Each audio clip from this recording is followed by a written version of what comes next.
Привет, мои хорошие! Сегодня приготовим с вами вот такой замечательный, вкусный, сладкий, мягкий, кстати, сливочный, плавленый сыр из кефира. Вы посмотрите, насколько он густой. Здорово, здорово! Он очень вкусный, готовится элементарно. Так что не будем терять времени и приступим. Вскрываем замороженный кефир и откидываем на дуршлаг, застеленный марлей. Оставляем до полной разморозки. Примерно часов 10 это у вас займет при комнатной температуре. Кефир полностью растаял. Берем меньшую емкость сита, перекладываем сюда нашу уже творожно-кефирную массу, аккуратненько упаковываем. Сверху ставим пресс, у меня банка с водой, и отправляем в холодильник на 3 часа, чтобы творожный сыр, плавленый сыр, полностью избавился от жидкости, которая еще в нем находится, иначе ничего у нас не получится. Время прошло, достали наш творожный сыр из холодильника, снимаем, соответственно, банку с водой, пресс так называемый. Смотрите, видите, сколько лишней жидкости. Если бы мы не сделали данную процедуру, то, соответственно, наш будущий плавленый сыр был бы не таким плотным по консистенции и не очень бы хорошо у нас загустел. Получившийся творожный сыр мы отправляем в стеклянную емкость. Лучше использовать стеклянную. Не знаю почему, но в стекле лучше происходит процесс варения. Добавляем соль. Так как сыр у нас будет шоколадный, плавленый, соответственно, он должен быть сладкий. И мы добавляем сахар. Сахар не жалеем, но в любом случае вы добавляете по своим вкусовым качествам, предпочтениям.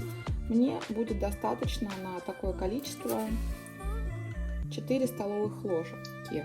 Ну, в принципе, в процессе приготовления я еще попробую. Если вдруг будет мало, то добавлю еще. Здесь ничего страшного нет, если вы добавите поменьше. Ну, конечно, лучше не переборщить, но с шоколадным, с плавленым это невозможно. И добавляем последний ингредиент на данный период времени. Это сода. Перемешиваем до однородного состояния. Мешать нужно действительно тщательно, чтобы все ингредиенты очень хорошо перемешались между собой, схватились и все у вас получилось. После того, как перемешали нашу смесь, накрываем ее крышкой, пленкой, пакетиком, что есть в арсенале, и убираем в сторону.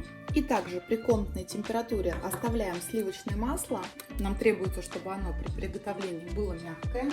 И еще нам потребуется яйцо. В данном случае мы желток отделяем от белка. Белок нам не потребуется, только желток. И оставляем. То есть все наши ингредиенты, продукты мы оставляем на 30 минут. Ну вот и прошло указанное время. Смотрим. Ого! Посмотрите, как сыр увеличился. Какой он классный. Такой же слегка плавленый получается. Теперь добавляем остальные ингредиенты. Масло.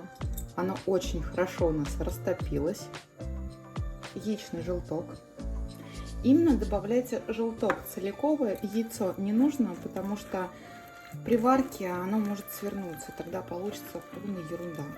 Поэтому один желточек, и все будет хорошо. Так, смесь нашу перемешиваем очень хорошо до однородного состояния, чтобы все ингредиенты наши смешались. Видите, как он тянется уже? Полуплавленый получился. Теперь к нашему сыру добавляем какао-порошок. Самый стандартный, это никакой не Несквик, ничего, а типа там золотой ярлык или какой-нибудь еще. То есть тот, который у вас есть. И секретный ингредиент для того, чтобы вкус у вашего будущего сыра был более шоколадный, более насыщенный, добавляем буквально 1 чайную ложку, видите, совсем чуть-чуть. Ну, добавлю еще половинку растворимого кофе. И все опять же перемешиваем. Вот сейчас мешаем аккуратненько. Вполне достаточно, какао замесилось. На плиту я поставила кастрюльку. Вода уже кипит очень активно. Теперь кладем полотенчик, что-нибудь, что поможет нам при контакте с нашей кастрюлькой. Вот так вот ставлю. Но для того, чтобы просто стекло у нас от перегрева не треснуло. И сейчас у нас будет происходить процесс нагрева.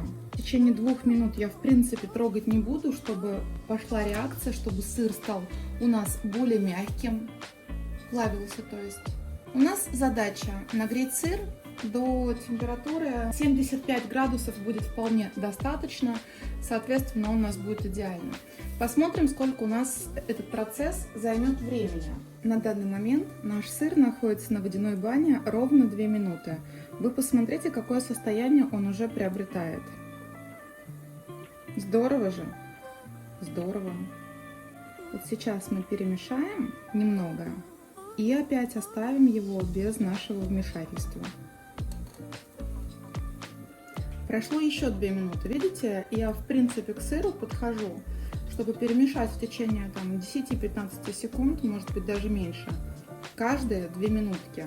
Вот этим он и хорош. Не надо стоять и контролировать, и постоянно мешать.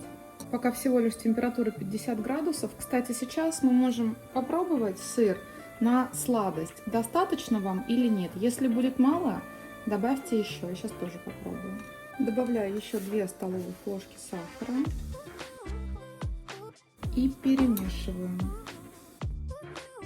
Прошло ровно 20 минут.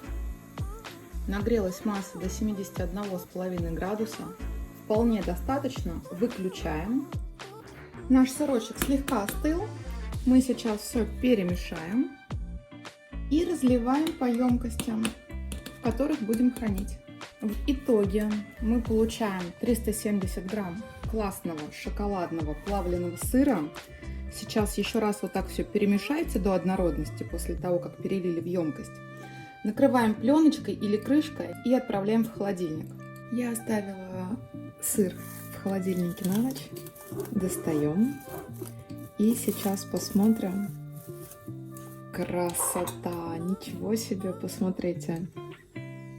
Какой он густой получился. Так, сейчас попробуем.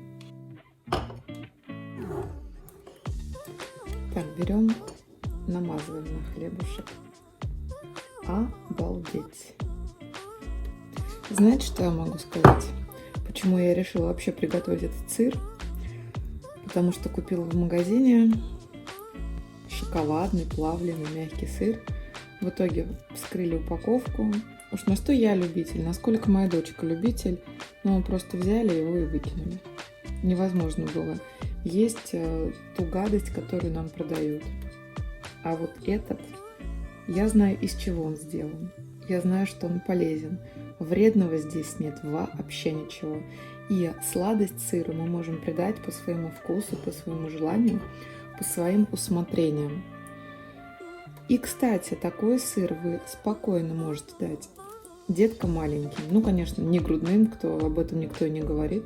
И это что-то с чем-то. Я уже по виду понимаю, что он безумно вкусный. Ну, в принципе, и полезный, если только, конечно, исключить сахар.